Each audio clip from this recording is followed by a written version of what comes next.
Assalamualaikum warahmatullahi wabarakatuh. Kami di sini ingin menjelaskan tentang mazhab Hanafi. Perkenalkan, nama kami Aliyah Nu Amalina dengan NIM 2011313009 dan Anggita Dewi Amalia dengan NIM 2011313010. Prodi Tasawuf dan Psikoterapi kelas 3A.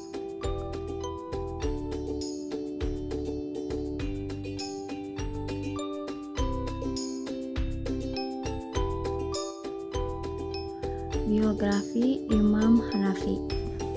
Pendiri mazhab ini adalah Imam Abu Hanifah dengan nama lengkap An-Nu'man bin Sabit bin Zutah bin Mahmuli Taimilah bin Salabah. Beliau dilahirkan pada tahun 80 Hijriah 659 Masehi di sebuah desa di wilayah pemerintahan Abdullah bin Marwan dan meninggal pada masa Khalifah Abu Ja'far al-Mansur pada tahun 105 Hijriah. Imam Abu Hanifah merupakan imam yang pertama lahir dan lebih dahulu daripada imam mazhab 4 yang lainnya. Beliau terkenal sebagai seorang yang ahli dalam ilmu fikih di Irak dan pendiri madrasah ahli rai. Imam Abu Hanifah tumbuh di kota Kufah. Di kota ini ia mulai belajar dan menimba ilmu sebanyak-banyaknya. Selain pernah melakukan pengembangan ke bahasa Makkah dan Madinah dalam rangka mengembangkan wawasan dan memperluas ilmu pengetahuan yang telah diperolehnya.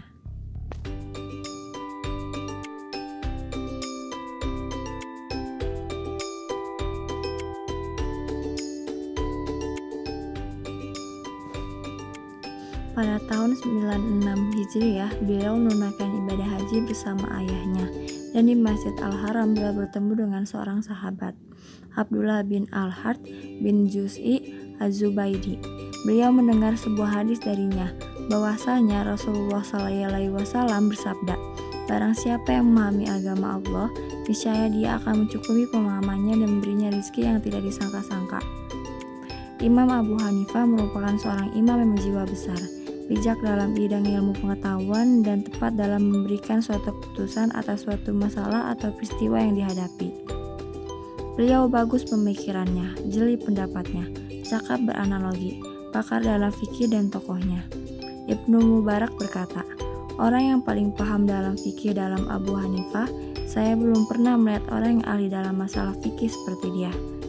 Abu Yusuf juga berkata, "Ketika aku berjalan bersama Abu Hanifah, beliau tidak berbicara kepadaku tentang sesuatu yang belum aku kerjakan.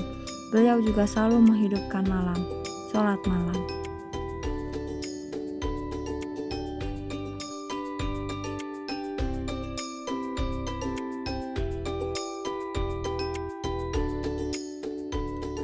Riwayat keilmuan. Sejak masih kanak-kanak, memiliki kebiasaan pergi ke Masjid Kufah. Karena kecerdasan yang gemilang, ia mampu menghafal dan mengkaji Al-Quran serta ribuan hadis. Beliau juga memiliki wawasan yang sangat luas, kecerdasan yang luar biasa, serta hafalan yang sangat kuat. Pada masa Abu Hanifah menuntut ilmu, Irak termasuk Kufah disibukkan dengan 3 halaqah keilmuan. Pertama, halaqah yang membahas pokok-pokok akidah. Kedua, halaqah yang membahas tentang hadis Rasulullah, metode dan proses pengumpulannya dari berbagai negara. Ketiga, halaqah yang membahas masalah fikih dari Al-Quran dan hadis.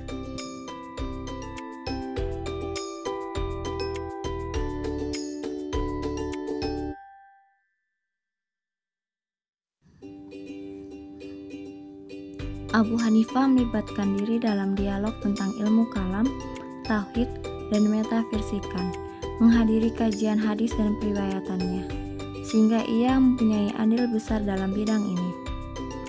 Setelah Abu Hanifah menjelajahi bidang-bidang keilmuan secara mendalam, ia memilih bidang fikih sebagai konsentrasi kajian. Ia mulai mempelajari berbagai permasalahan fikih dengan cara berguru kepada salah satu syekh ternama di Kufah. Ia terus menimba ilmu darinya hingga selesai. Dari informasi yang ia peroleh, akhirnya sang syekh tahu bahwa ia selalu bangun malam, menghidupkannya dengan sholat dan tilawah Al-Quran. Karena banyaknya informasi yang ia dengar, maka syekh menamakannya Al-Watad.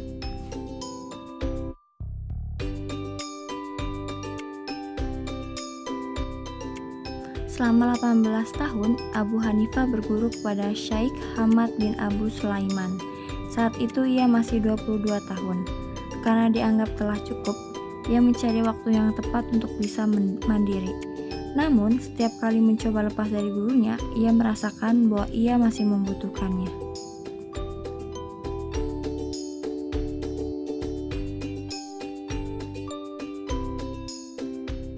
Metode ijtihad Imam Abu Hanifah. Mazhab Abu Hanifah mendasarkan mazhabnya pada Al-Quran, Sunnah, Ijma', Qiyas, dan Istihsan. Dalam hal ini beliau berkata, "Saya memberikan hukum berdasarkan Al-Quran. Apabila tidak saya jumpai dalam Al-Quran, maka saya gunakan hadis Rasulullah. Jika tidak ada dalam keduanya, Al-Quran dan hadis, saya dasarkan pada pendapat para sahabat. Saya berpegang pada pendapat salah satu sahabat yang lebih kuat, dan jika tidak ada pendapat sahabat, maka saya berijtihad." Ada sebagian kalangan yang menyangka bahwa Imam Abu Hanifah itu sedikit perbendaharaan hadisnya, dan beliau tidak meriwayatkan kecuali 17 hadis saja. Ternyata ini adalah pendapat yang salah, karena yang benar adalah bahwa beliau meriwayatkan hadis secara sendiri. 215 hadis lain yang dikeluarkan secara berserikat bersama imam-imam lain. Beliau memiliki kitab musnad yang di dalamnya diriwayatkan sebanyak 118 hadis dalam bab sholat saja.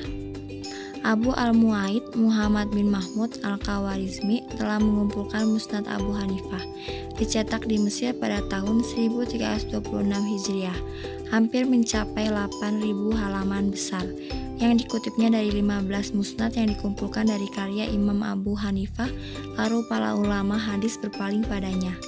Musnad-musnad ini dikumpulkan menurut susunan bab fikih.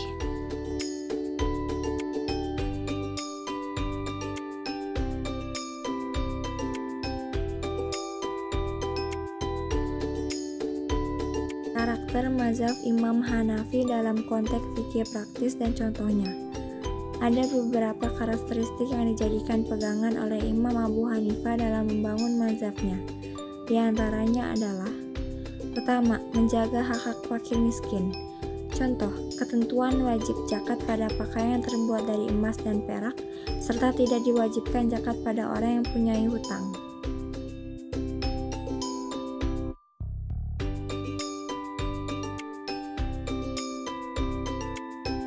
Kedua, kemudahan dalam beribadah dan dalam pekerjaan sehari-hari.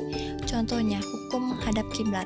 Ketika di malam yang gelap atau pada saat susah ketika menentukan arah kiblat, seorang yang sholat dalam kondisi demikian, kemudian dia sholat sesuai keyakinannya, maka hukum sholatnya sah sekalipun ternyata ia tidak menghadap kiblat. Ketiga, memelihara kehormatan dan peri kemanusiaan. Contohnya, bagi anak-anak perempuan yang sudah mencapai umur untuk mencari pasangan hidup tanpa ada paksaan dari wali, perkawinan yang dilakukan secara paksa terhadap anak perempuan, hukumnya tidak sah jika ia menolak perkawinan tersebut.